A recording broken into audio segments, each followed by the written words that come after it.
सोच में डूब गया और बोला, अच्छा, अगर बोलना मना है तो क्या लिख तो सकते हैं ना? बोलना नहीं है, बाकी तुम्हारी चतुराई के ऊपर है। आदित्य मुस्कुराया, उसे पहली शर्त समझ में आ गई थी। अब दूसरी शर्त सुनो। गांव के बाहर जो पुराना पीपल का पेड़ है, जो श्मशान के पास है, 3 रातों तक तुम्हें उसी पेड़ के नीचे बैठकर सूरज उगने तक ठहरना होगा।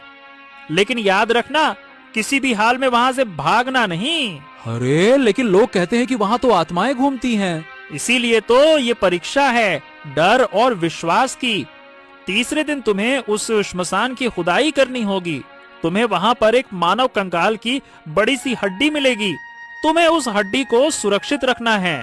और उस हड्डी का उपयोग क्या करना है ये भी बता दो। उसका उपयोग तुम्हें तीसरी शर्त में समझ में आ जाएगा। आदित्य का चेहरा गंभीर हो गया, लेकिन उसने कोई सवाल नहीं किया। अब तीसरी और अंतिम शर्त। जब तुम इन दोनों शर्तों को पूरी तरह से पूरे करोगे ना, तो तुम्हें दक्षिण के जंगल में जाना होगा। जंगल के दक्षिण में 2 वृक्ष हैं बिल्कुल साथ साथ। एक पेड़ सोने की तरह चमकता है तो दूसरा पेड़ चांदी की तरह चमकता है। तुम्हें उसके बीच के स्थान की खुदाई करनी होगी। और हाँ, एक बात का विशेष तौर पे ध्यान रखना, अगर तुम दोनों शर्तों में से किसी भी एक शर्त को पूरा करने में नाकामयाब हुए, तो तुम्हें दक्षिण के जंगल में सोने और चांदी के पेड़ नहीं दिखाई देंगे। हाँ, आखिर सोने और चांदी के पेड़ के बीच में क्या मिलेगा भाई? जबकि हमारी आंखों के सामने सोने और चांदी का पेड़ होगा तो वही तो हमारे लिए खजाना होगा। ये सुनकर पक्षी प्रसिद्ध अंदाज में मुस्कुराया और आदित्य से बोला, अब तुमने की ना वाकई में चतुराई वाली बात। मेरी बात सुनो, असली खजाना उस धरती के नीचे है। जब तुम उसे खोदोगे तो तुम्हें उसके नीचे जमा हुआ काला पानी दिखाई देगा। श्मशान घाट से जो हड्डी तुम निकालोगे, उस हड्डी को उस जमा हुए पानी में रख देना और फिर उसके बाद तुम चमत्कार देखना। जब तक तुम ऐसा नहीं करोगे तब तक तुम धनवान नहीं बन पाओगे। समझ गए? ये बात सुनकर आदित्य गहरी सोच में डूब गया और कुछ क्षणों के बाद बोला, ठीक है, मुझे तुम्हारी तीनों शर्तें मंजूर हैं। पक्षी ने रहस्यमयी स्वर में उत्तर दिया। तो फिर ठीक है, जैसे जैसे तुम शर्तें निभाते जाओगे, मैं अपनी दिव्य शक्ति से जान जाऊंगा। इतना कहकर रंग बिरंगी किरणों से चमकता हुआ वो पक्षी वहां से गायब हो गया। आदित्य फिर से उस दिन खाली हाथ घर वापस लौट आया। घर पर जब रूपवती ने आदित्य को खाली हाथ देखा तो वो बुरी तरह से भड़क उठी। अरे, आज फिर जंगल से खाली हाथ आ गए, लकड़ियां कहाँ है? मगर आदित्य अपनी पत्नी रूपवती का कोई जवाब नहीं दिया। रूपवती बुरी तरह से क्रोधित हो उठी। तुम मेरी बात का जवाब क्यों नहीं दे रहे हो? आदित्य कागज पर कलम उठाता है और उस पर लिखता है, मेरा 3 दिन का व्रत है। 3 दिन तक मुझसे कोई बात मत करना, क्योंकि मैं तुम्हारे किसी भी बात का जवाब नहीं दूंगा। इसीलिए तुम्हारा बात करना मेरे लिए बेकार है। आदित्य के हाथ का लिखा हुआ पढ़कर रूपवती बुरी तरह से भड़क उठी। सत्यानाश चाहिए मेरी किस्मत का। अब इन्होंने नए नए तरीके से व्रत रखना प्रारंभ कर दिया है। अब तो मैं इनसे ये भी नहीं पूछ सकती कि लकड़ियां घर पर बची नहीं है, अब खाना कैसे बनाऊं? अगले दिन आदित्य चुपचाप घर से बाहर निकल गया। तभी उसे गांव का मुखिया मिल गया। राम राम आदित्य। क्यों भैया, क्या हुआ? कहाँ जा रहे हो? मगर आदित्य मुखिया का कोई जवाब नहीं दिया और इशारों से बोला, मेरा व्रत है। पूरे गांव में ऐलान कर दो कि 3 दिन तक मुझसे कोई भी बात ना करे। मुखिया आदित्य के इशारों को समझ गया और मन ही मन में बोला, आदित्य तो एक चतुर व्यक्ति है। जरूर कुछ सोच समझ कर ही इसने व्रत रखा होगा।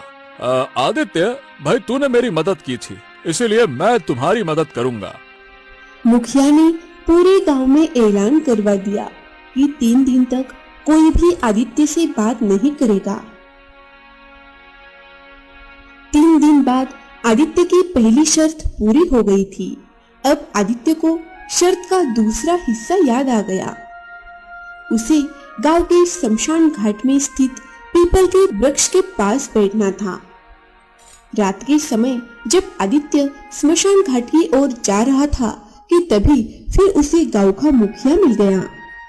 और मैं ये नहीं पूछूंगा कि आखिर तुमने मौन व्रत रखा काहे था, लेकिन तुम ये बताओ कि रात के अंधेरे में स्मशान घाट में क्यों और क्या करने जा रहे हो? क्या तुम्हें पता नहीं कि स्मशान घाट में जो पीपल का पेड़ है वहां कोई दुष्ट आत्मा रहती है भाई?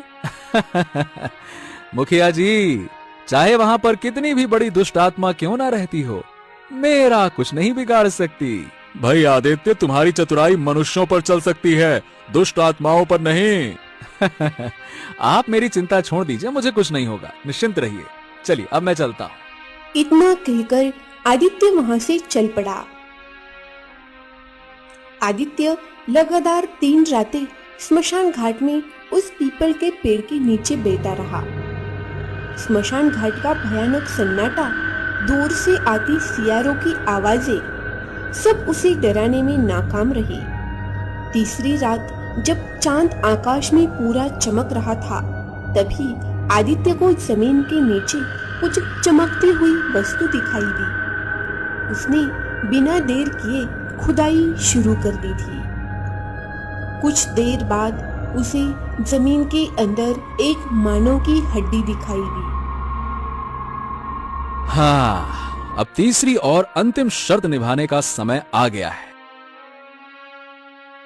अगली सुबह जब आदित्य तैयार हो रहा था, तभी उसकी पत्नी रूपवती की नजर उस मानव की हड्डी पर पड़ी। ये हड्डी तुम कहां से लेकर आए?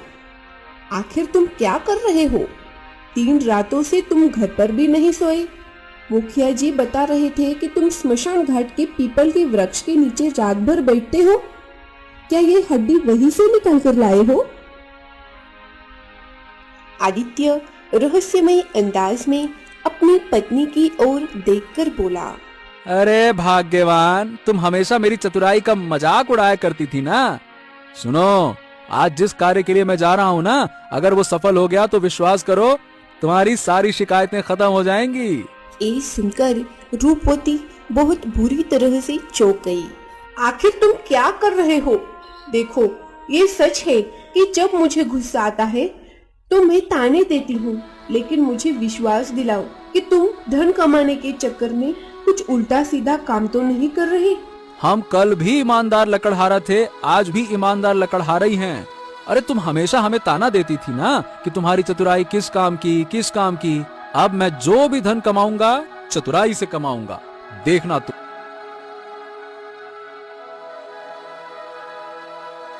इतना कहकर आदित्य हड्डी लेकर जंगल की ओर निकल गया।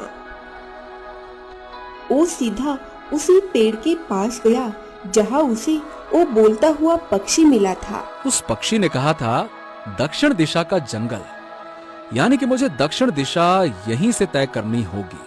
हाँ। इतना कहकर आदित्य वहां से दक्षिण दिशा की ओर चल पड़ा।